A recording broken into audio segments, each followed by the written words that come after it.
your host of this beautiful morning and warm welcome to all. मैं अपने कार्यक्रम को आगे बढ़ाने के लिए आपकी अनुमति चाहूंगी। आज अक्टूबर का दिन जिस दिन मोहनदास करमचंद गांधी और लाल बहादुर शास्त्री जी का जन्म हुआ था।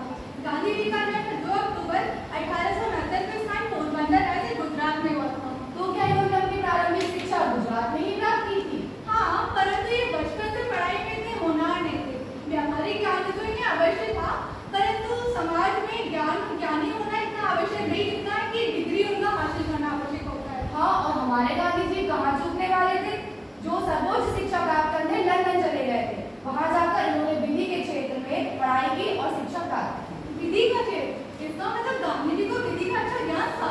हाँ, और क्या नहीं, गांधी जी बॉम्बे के साथ साथ साउथ अफ्रीका में भी वकालत करते थे। अरे वाह, इस बात पर मुझे कुछ पंक्तियां याद आ गई। हाँ, सुनाओ। जब आंखों में अरमान लिया, मंजिल को अपना मान लिया, फिर मुश्किल किया और आसान किया, बस ठान लिया तो ठान लिया। तो इसके साथ इसी के साथ कार्यक्रम को आगे बढ़ाते हैं और आमंत्रित करते हैं सोनू जी।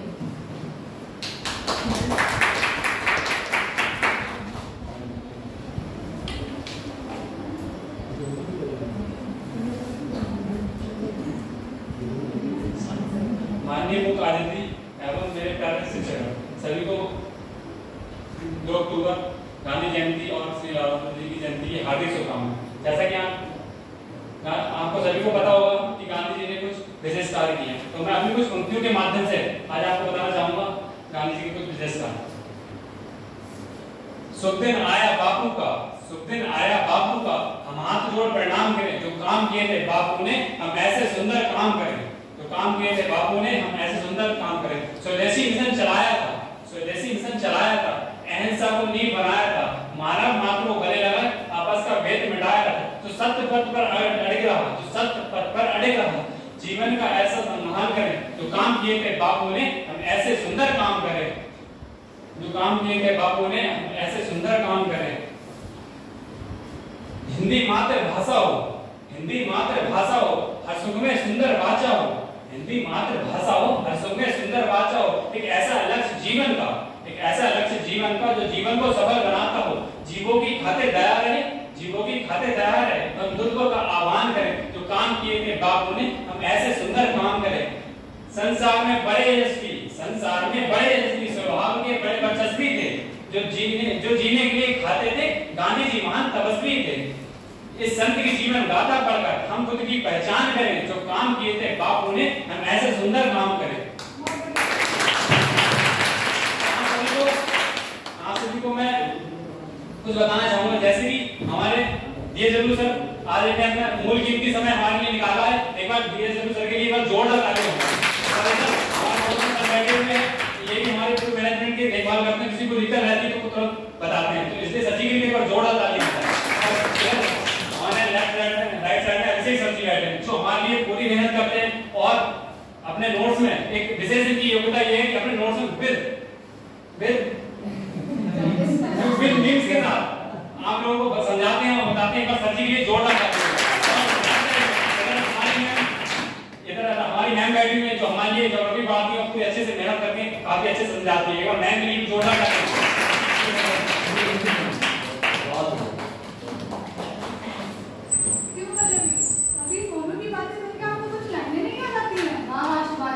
याद आती है। हम किसी के भरोसे नहीं चलते, अपने दम पर आग लगाएंगे। हम किसी के भरोसे नहीं चलते, अपने दम पर आग लगाएंगे। तुम झुक जाने की बात करते हो, हम मंजिल को उठा ले जाएंगे। तुम मात नहीं, तुम रक्त नहीं, अस्ति शेष तुम अस्ति नहीं। तुम शुद्ध बुद्धि आत्मा केवल नित्य पुराण में चिन्ह। यद्यपि बाह्य रूप से देखने में गांधी के अस्तित्व का ढांचा मात्र तो लगते थे, लेकिन आत्मिक बल अमित था। जब उन्हें पता चला कि चंपारण में नील की खेती हो रही थी और लोग उसे कहते थे, तो उन्होंने सोचा कि ये तो अमानवीय कृत्य है, तो सरासर ये तो मानवता पर जुल्म है। मानवता पर जुल्म तो था ही बहन। वहाँ पर उन्हीं के खेत में उनकी मर्जी के खिलाफ नील की खेती कराई जा रही थी। हाँ, और इतना ही नहीं कि वे सारा नील इकट्ठा करके विदेश में भेज रहे थे। तो इस टाइम पे गांधी जी को दिखाते थे धर्म संकट में फंस गए थे। धर्म संकट? शिवाजी, कैसा धर्म संकट? धर्म संकट 2 तरह का, या तो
अहिंसा का वो पुजारी, सत्य अहिंसा का वो पुजारी, कभी न जिसने हिम्मत हारी, कभी न जिसने हिम्मत हारी।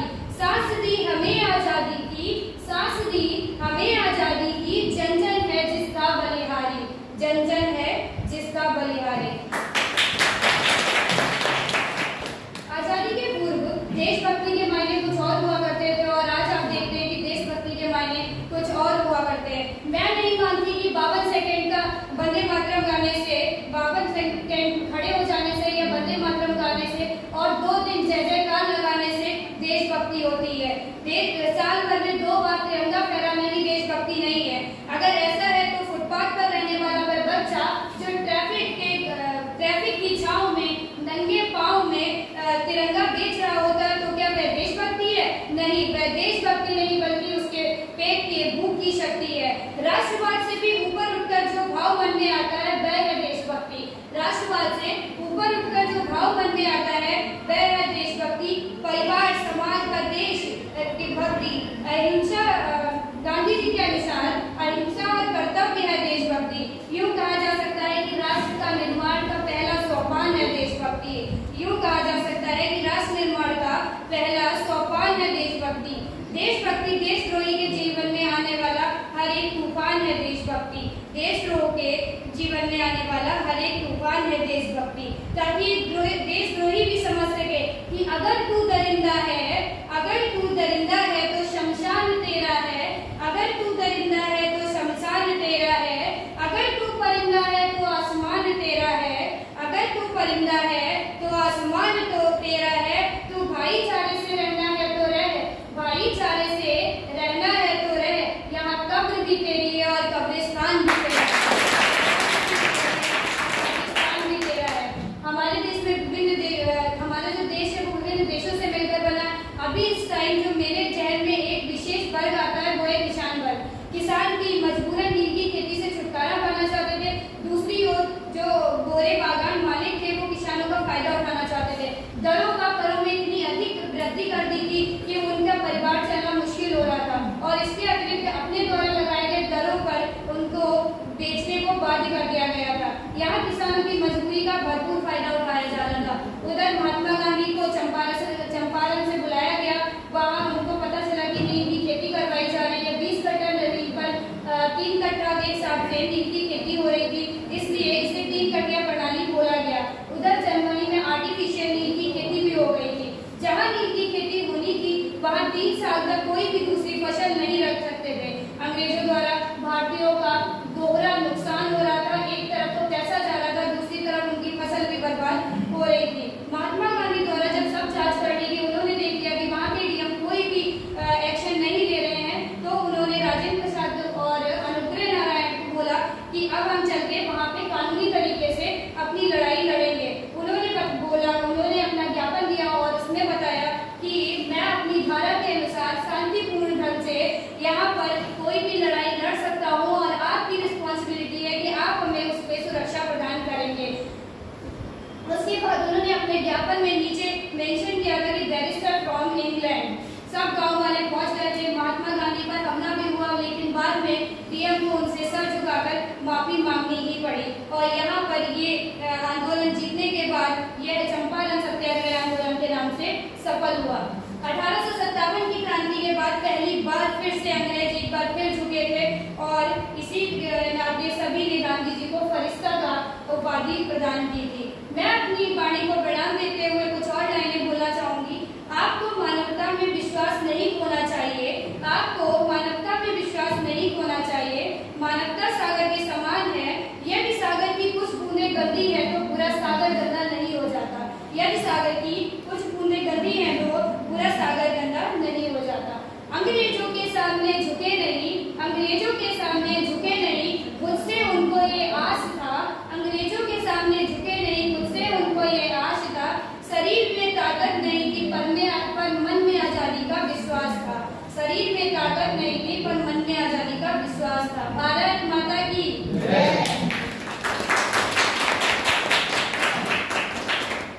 और बड़ी कुछ पंक्ति आपने ऐसी लिखी है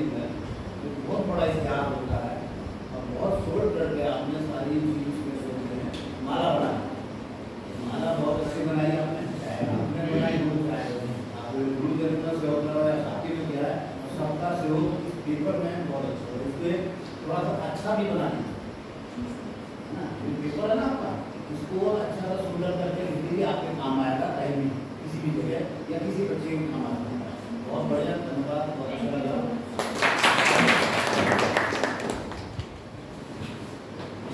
शिवांगी दीक्षित की जो बातें सुन के मुझे भी ये बात तो समझ में आ रही है कि जैसे भी शिवांगी दीक्षित ने कहा कि केवल 52 सेकंड का वंदे मातरम या जनगण से देशभक्ति हमारी नहीं दिखती, या केवल सेना में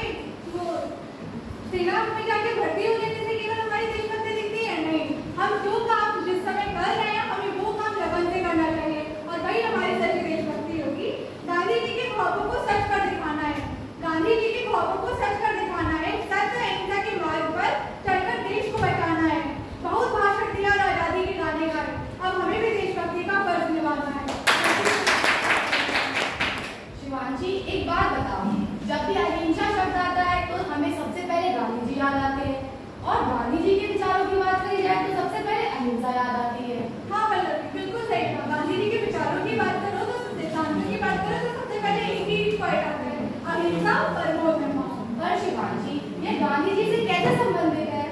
हाँ हमें कुछ कहानी के माध्यम से समझाओ। हाँ, तो मैं आपको एक कहानी सुनाना चाहूंगी, छोटी सी है कि एक बार तो गांधी जी बारडोली में रुके हुए थे, एक काबुली वाला आया था उनसे मिलने, परंतु वहाँ के लोगों को ये ज्ञात था कि काबुली वाले की नियत तो ठीक नहीं है, तो वो गांधी जी से मिलने भी नहीं देना चाहते थे। परंतु एक दिन काबुली वाला गांधी जी के सामने आके खड़ा हो गया, लोगों ने उनको रोका, पर गांधी जी बोले नहीं, उसे आने दो। जब वो उनसे मिले तो काबुली बोला, तो गांधी जी ने उनसे पूछा काबुली से कि क्या आप चाहते हो, तो काबुली बोला कि मैं आपकी नाक काटना चाहता हूँ। बहुत अहिंसा का गुणगान करते हैं, मैं देखना चाहता हूँ कि आप किस हद तक अहिंसा का पालन करना चाहते हैं। तब तो गांधी जी ने काबुली को मारा होगा। नहीं, गांधी जी ने कहा कि काबुली तुम नाक काटने की क्या बात करते हो, तुम्हें परीक्षा लेंगे तो मैं तुम्हारे सामने पूरा खड़ा हूँ, मेरा सर भी तुम्हारे हवाले है और घर भी तुम्हारे हवाले। हाँ शिवांशी, और एक बात यह भी है, गांधी जी की अहिंसा हमें कायरता नहीं सिखाती। हाँ बिल्कुल, गांधी जी ये कहते थे कि अगर केवल आप किसी के डर के मारे आप केवल अहिंसा का पालन कर रहे हो तो आप आधी हिंसा तो पहले ही कर चुके हैं। अहिंसा अपने विचारों से होनी चाहिए, केवल आक्रामक दृष्टि से नहीं। तो चलिए इसी के बीच हम आमंत्रित करते हैं अपने साथी अरुण को, जो आए और अहिंसा का सही मतलब हम सबको समझाए। तो जोर लगाने की बात।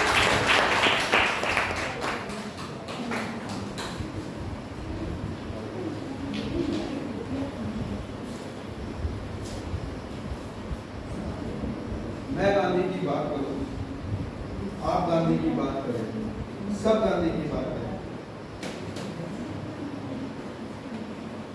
मैं गांधी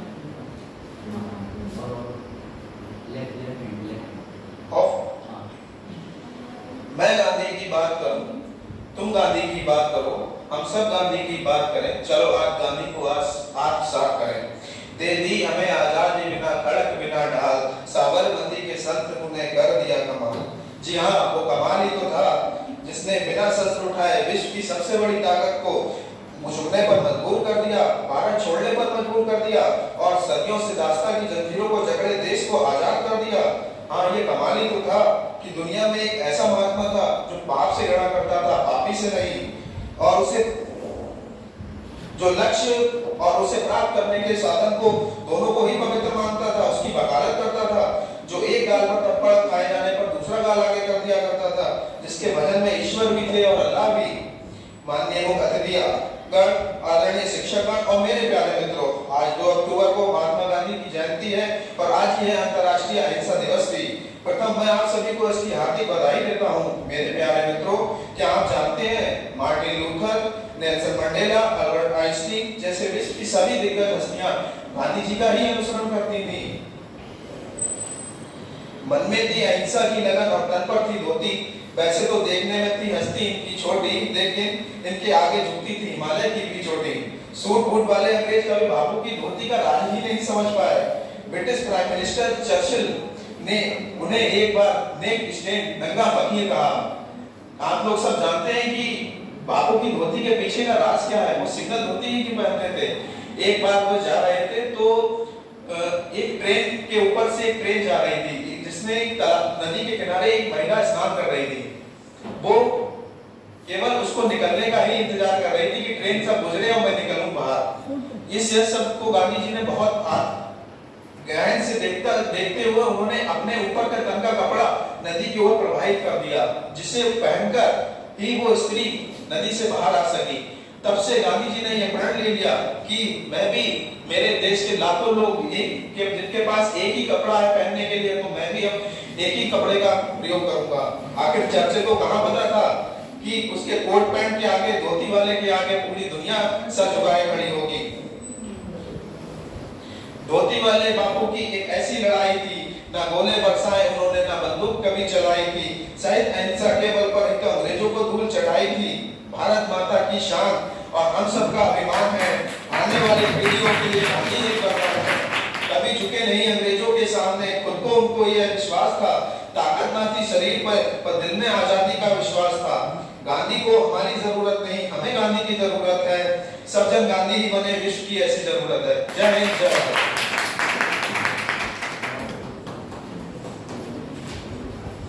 बिल्कुल सही कहा आपने। इस पर गांधी जी की कुछ पंक्तियां मुझे याद आती हैं। आप मुझे जंजीरों में जकड़ सकते हैं, आप मुझे जंजीरों में जकड़ सकते हैं, यातना दे सकते हैं, यहाँ तक कि आपके शरीर को नष्ट कर सकते हैं, लेकिन आप कभी मेरे विचारों को कैद नहीं कर सकते।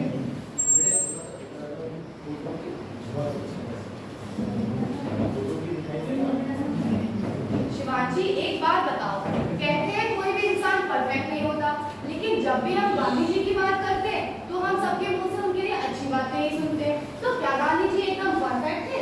नहीं पल्लवी, गलतियां तो आपकी सबसे होती हैं, पर कमियां ना हो तो इंसान भगवान न बन जाए। हाँ, तो गांधी जी के बारे में इस विषय पर कुछ बताइए। हाँ बिल्कुल पल्लवी, हमें समालोचनात्मक दृष्टिकोण ही अपनाना चाहिए, जिससे हम सकारात्मक पक्ष के साथ साथ नकारात्मक दृष्टि से भी प्रेरणा ले सकें। सही कहा शिवाजी। तो इस श्रृंखला में मैं अब गौरांगी मिश्रा को आमंत्रित करना चाहूंगी कि वो आए और अपनी कविता के माध्यम से समालोचनात्मक दृष्टिकोण पर प्रकाश करें।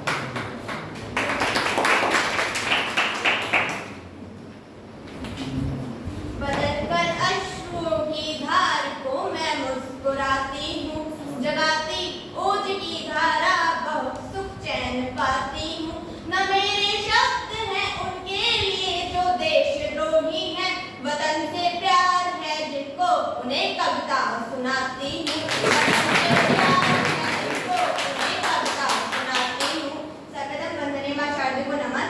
आदरणीय अध्यक्ष महोदय, ज्ञान के अथाह सागर से हम सबको असंचित करने वाले गुरुजन और मेरे सहपाठी भैया बहनों, आज के समाज में गांधी जी के प्रति दो प्रकार की विचारधाराएं हैं। कुछ इन्हें सकारात्मक रूप से देखते हैं तो कुछ इन्हें नकारात्मक रूप से देखते हैं।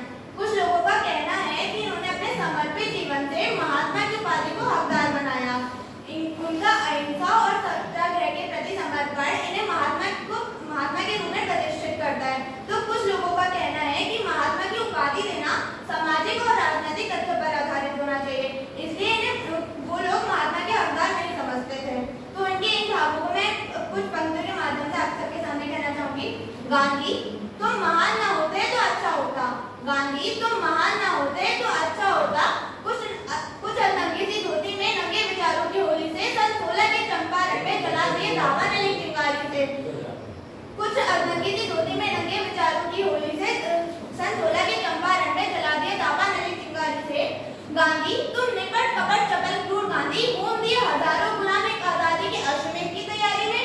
वो आजादी का संघर्ष शहर समर्पित संतानों का नतीजा था। हुए थे लाखों दाना मुस्लिम में, पर ना कोई मसीहा था। हाँ बांध दिया था सारा देश जिसने वो तुम्हारी अहिंसा की बोली थी। और देखो तमाशा अखंड भारत का कि महिमा मंडित होता वो हत्यारा जिसकी बंदूक से निकली सन 48 की गोली थी। अहिंसा असहयोग डांडी अवज्ञा की आरती में, अहिंसा असहयोग डांडी अवज्ञा की आरती में माओ ने दी भरे नन्हे हाथों ने बातें सुलगाई थी। जे की फर्श पर अपनी उंगली से उड़ेते थे आजाद भारत का नक्शा दो। और आज का युवा पूछते हैं कि चलते थे कब आजादी आई थी। पर प्रश्न है तो है, युवा है तो प्रश्न की जो बात है तो मेरा भी एक प्रश्न है कि तिरस्कार के परिष्कार पर परिष्कार क्यों प्राप्त हुआ। तिरस्कार के परिष्कार पर परिष्कार क्यों प्राप्त हुआ। जब जनशक्ति दौड़ी थी लाने ललाट पर आजादी, तो कुछ हत्यारों की हत्या पर क्यों आंदोलन समाप्त हुआ। क्यों नियम संस्कारों की वेदी पर क्रांतिकारियों की बलि चढ़ाई थी। अपने ब्रह्मचर्य के अंदर कार्यक्रम में क्या सही करके बेटियां सुनाई थी।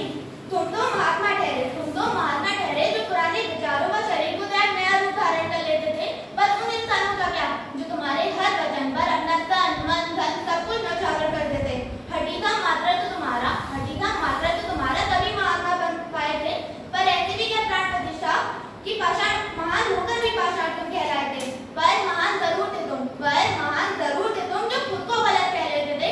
गलत थे भी पर सही ज्यादा, बहुत ज्यादा। इंसान ही तो थे, कह देते कि वल्लभ राम सुभाष भगत नेहरू ये सारे सिर्फ प्रागे थे। जग में जीत जल्द मुनासिब हो जाती, पर तुम खुद पर खुद का बोझ ला देते। मैं बेबस निराश हूँ। मुझ में आज भी तेरे इंसान जागता है। प्रश्न तो कई है बापू, पर फिर मेरा दिल तेरी राह ताकता है बापू। तुम्हारी भूखी अंतड़ियों की बुलबुलाहट में मुझे मासूम मुसलमानों का रुदन सुनाई देता है। तुम्हारे उपवास के देश से प्रज्वलित मुझे भव्य हिंदू गौरव राष्ट्र दिखाई देता है। और जब बटवारी की आग में मैं तुमको जलता पाती हूँ, रोम रोम का फूटता है और मैं ये कहती जाती हूँ कि तुम अथाह सागर से व्यक्तित्व बांधी तुम में डूबना पड़ता है। सागर की पूजा होती है या उसमें कचरा फिरता है? टूटी मंदिर, फूटी बातें मस्जिद तुम्हें पल में दगा बताता है। और ऐसे में तेरी बेटी तुझसे यही कहती जाती है, गांधी तुम महात्मा ना होते तो अच्छा होता।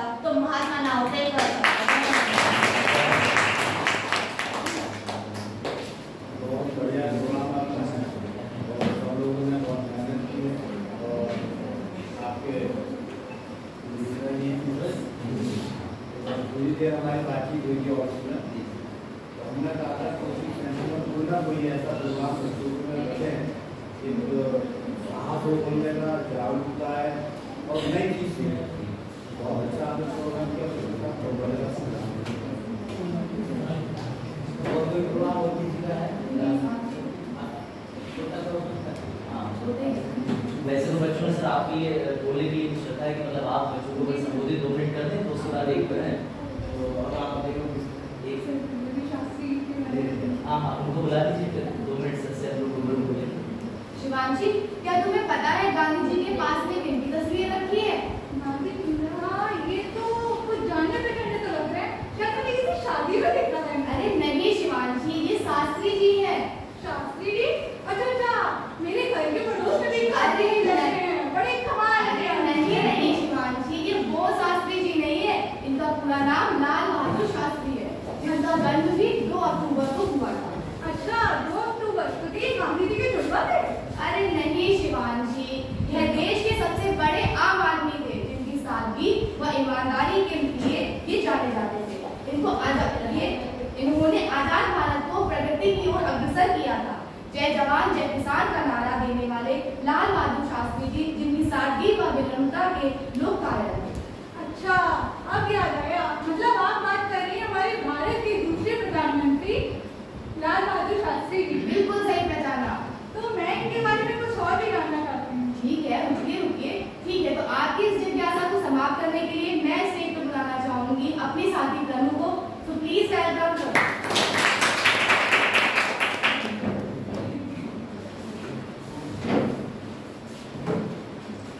चलो फिर से आज वो नजारा याद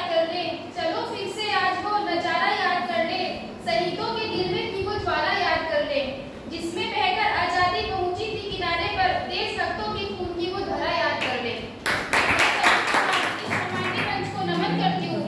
मैं सबसे पहले यहाँ उपस्थित अभ्युदय कोचिंग के संचालक में सहयोग कर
जीवन में ये बड़े ही सीधे साधे थे, जीवन में ये बड़े ही सीधे साधे थे, पर बहुत मजबूत इनके इरादे थे।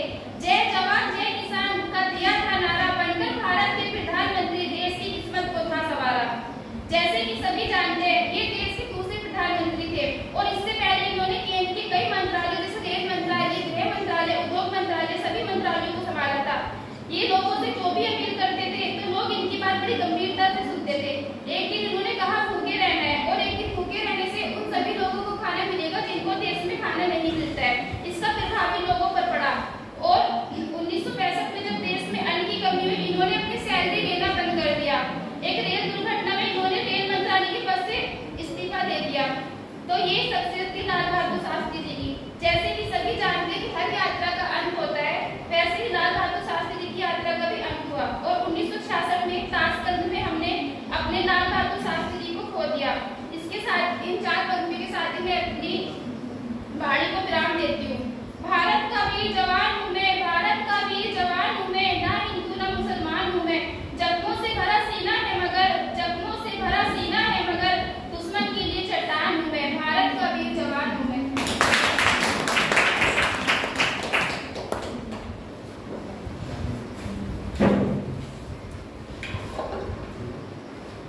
तो तनु ने अपने विचार बहुत अच्छे प्रस्तुत किए।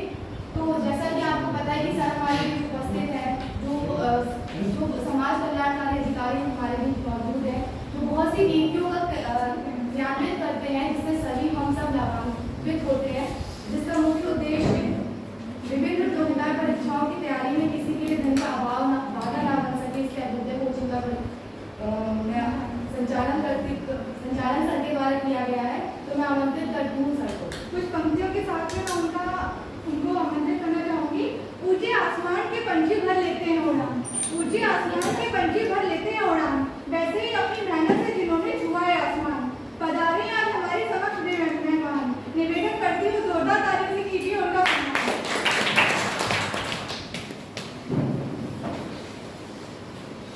ये आपने दूसरे जैसे तुमने वो की बात भाईचारा समाज का कुछ जब इससे मुलाकात हुई तो हमारे विचार आपकी कोचिंग के सेंटर के बारे में आया, तो कुछ ना कुछ ऐसा प्रोग्राम में जो सारे बच्चे सुन रहे हैं और कोई ना कोई प्रोग्राम कर रहे हैं। और ये आपने जो पंक्तियाँ लिखी है ये सब जो चुन चुन के लिखा है, तो पूरा इतिहास लिख दिया सबने अपने लाइनों में, और हिंदी में जो लिखा है आपने कि सब चुन के जो लाए हैं आप, तो बहुत अच्छा है। मैं हिंदी में जाकर उनका उसको प्रयास कीजिए। ये हमारी आम भाषा सबसे पहले हिंदी है, बाद में और भाषा है। ये बहुत अच्छा लिखा है आपने, और सारी बातें आपने जैसे मैं क्या कह रहा हूँ सब आपने पहले ही मुझे सुना दिया कि ये बहुत अच्छा लगा है आपके बीच में कि आपने हमारी बात को माना और ये प्रोग्राम किया। हमने ये चाहता हूँ इस तरह ही आप आगे और प्रोग्राम कितने अच्छे करते हैं, कहीं छोटे छोटे 10-20 मिनट के ऐसे नुक्कड़ टाइप के नाटकीय या लाइन या कोई एक्सरसाइज ऐसी हो जो दूसरे पे ना बोलने पर भी उसको असर पड़े। खाना पीना है, कुछ देखना है, बच्चों के पहले आपके स्कूल में ऐसे बच्चे होते हैं ना, पहले कुछ गार्जियन भी ऐसे होते हैं जो बच्चों को पहले होते हैं, वो देखते अब फिर बड़े हो गए तो कुछ कर ही नहीं, लेकिन फिर भी बड़ों का या गार्जियन का उनके ऊपर हाथ होना जो भी है उनको समझाना जरूरी होता है।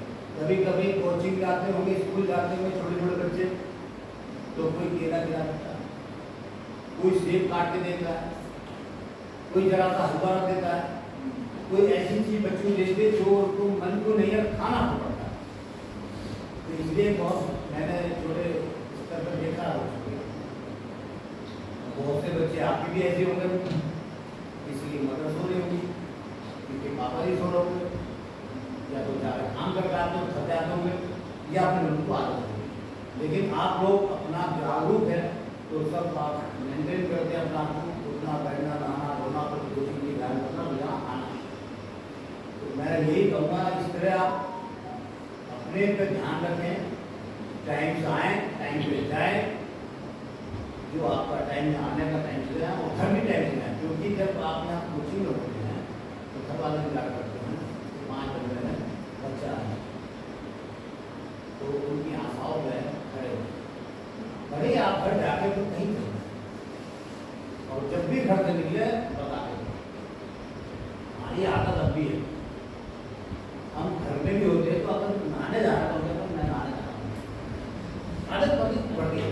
घर से निकलते थे कि हम क्रिकेट खेलने जा रहे हैं या मार्केट में आए आधे घंटे में आएंगे, उनको पता आधे घंटे में आएंगे, उनको ये पता 2 घंटे में, अब आधे घंटे में 10 हो जाते पहुँच जाते हैं। तो इसीलिए आप भी घर से निकले, सब गार्जियन बता के निकले कहाँ जा रहे हैं, कहाँ जा कर रहे हैं, कोई आवश्यकता तो आप खुल के बताइए अपने काम में, छिपी नहीं, कहीं रास्ते में परेशानी हो तो आप छिपाइए नहीं, अपने गार्जियन बताइए, अपने टीचर बताइए कि ये परेशानी आ रही है और मैं क्या करूँ। बहुत परेशानी होती है, बच्चे छुप रहते हैं, बोलते नहीं हैं, गार्जियन से नहीं बोलते हैं, ये चीज़ आपके अंदर आना चाहिए। हम लोग कभी कभी मदद कहते कहाँ जा रहे हो, नाराज हुई नहीं कह के जरूर कह रहे, ये भी बोला कि 1 घंटे में 1 घंटे कहाँ तो 1 घंटे बाद।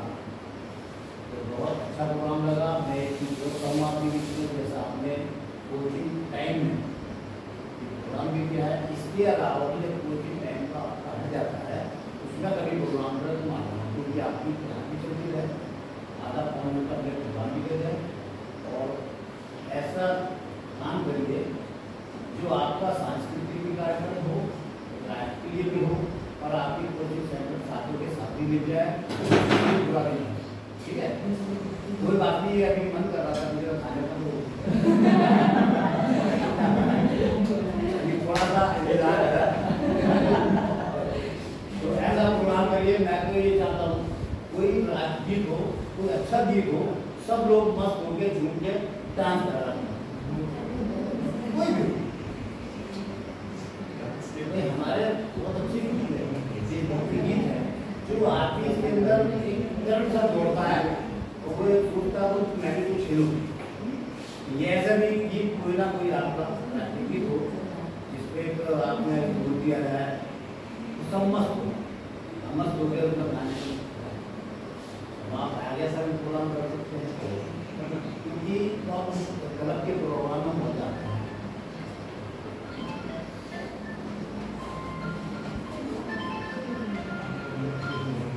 हम क्लब के प्रोग्राम भी जाते हैं, कई बहुत लोगों जाते हुए दिल्ली में चलते रहते हैं, रोज चलते हैं, बॉम्बे चलते हैं, वो एक हाथ जरूर इतना करते हैं कि थोड़ा सा जैसा बैठे हैं सुस्त हो गए तो बड़ी वहीं और फुर्ती आ जाती है, और फिर थोड़ी देर में बैठ गए, फिर आपने जो प्रोग्राम करा फिर एक आध बीच में वो शुरू कर दिया, तो बोल से नहीं आती, नींद नहीं आती, तो लोग बात सोने के लगते हैं ना, जब तक सोने नहीं मिलता उतना नहीं। तो लोग ऐसे भी होते हैं पिक्चर हॉल में जाते हैं, उन्हें टाइम बहुत होता, काम बहुत होता, और बहुत मैकेनिक मैंने टाइम देते हैं, एक घंटे देते हैं वो जाते सो क्या होता है, अपना फिर काम कर देते हैं, उनकी मजबूरी है।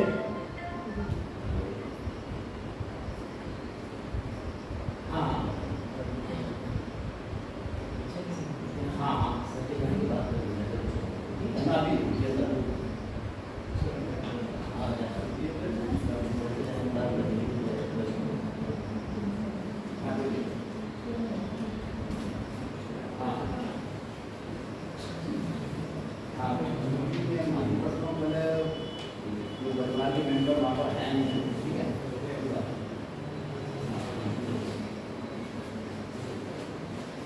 तो इस टाइप के भी प्रोग्राम अच्छे लगते हैं, जैसे आप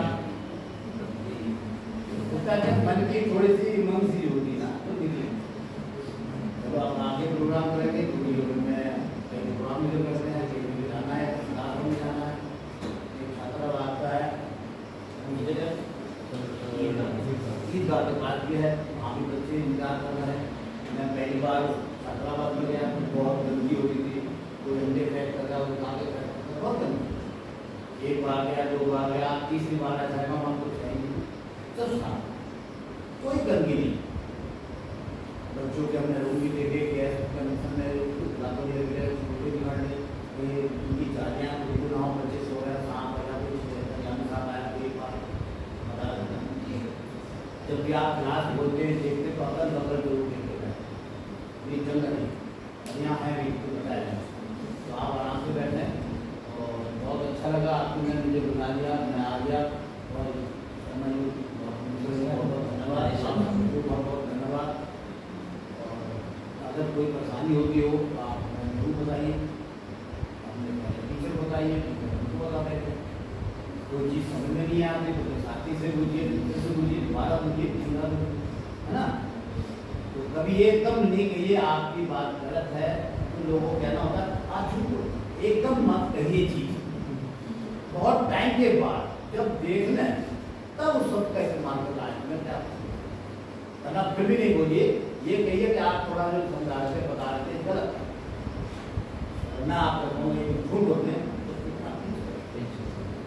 तो भाषा बोलिए जो किसी को आपस में बुरी ना कहिए, कहने का तरीका घुमाकर कहिए, जो मान भी रहे सुन भी उसका जवाब भी आपको। बहुत अच्छा लगा, धन्यवाद है। और लड्डू भी अच्छे बढ़ जाए, क्योंकि लड्डू में बहुत टाइप का प्रकार आता है। आपने बिस्कुट दिया, पहले मैं बिस्कुट देता हूँ, फिर आप सब तो आप आता जी सब आप आज सब बोला आप एक एक पीस एक देना दो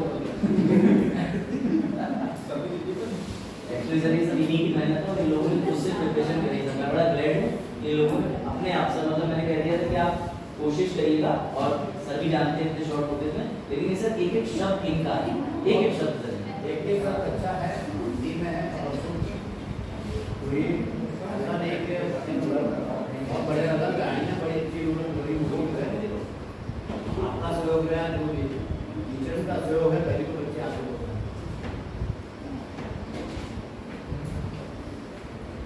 ऐसा मत कर देना कोई आप उसको बातों की सुना नहीं।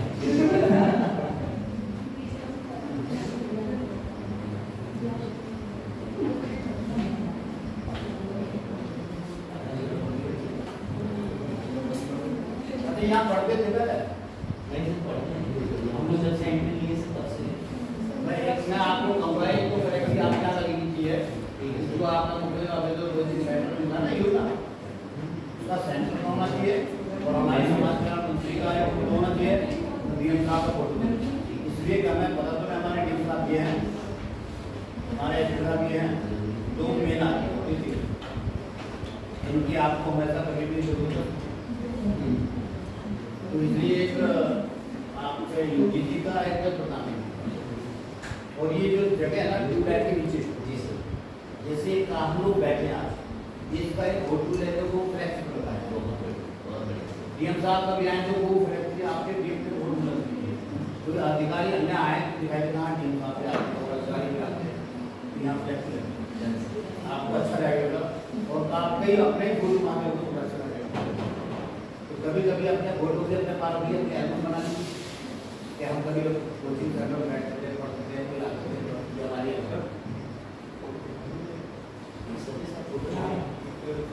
फोटो है, फोटो सारे हाँ अगर आप फोटो लेंगे तो यू टाइम में हो जाएगी सब वाली टेबल पीछे करवा देना हाँ एक फोटो से दिखा दीजिए यू टाइम में आ जाएगा।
उर्दू में आनंद आया लेकिन कमी है।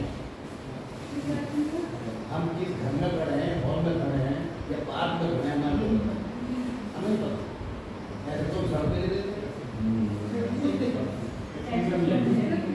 अब ये लगा होगा जगह हम खड़े हैं तो हमें बोला कि हम किसी रूम में खड़े हैं या किसी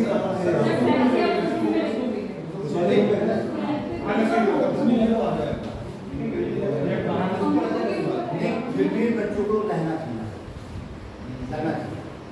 फ्लेक्सी थी सर यहाँ पे, हाँ, तो उसी शिफ्ट करवा दी।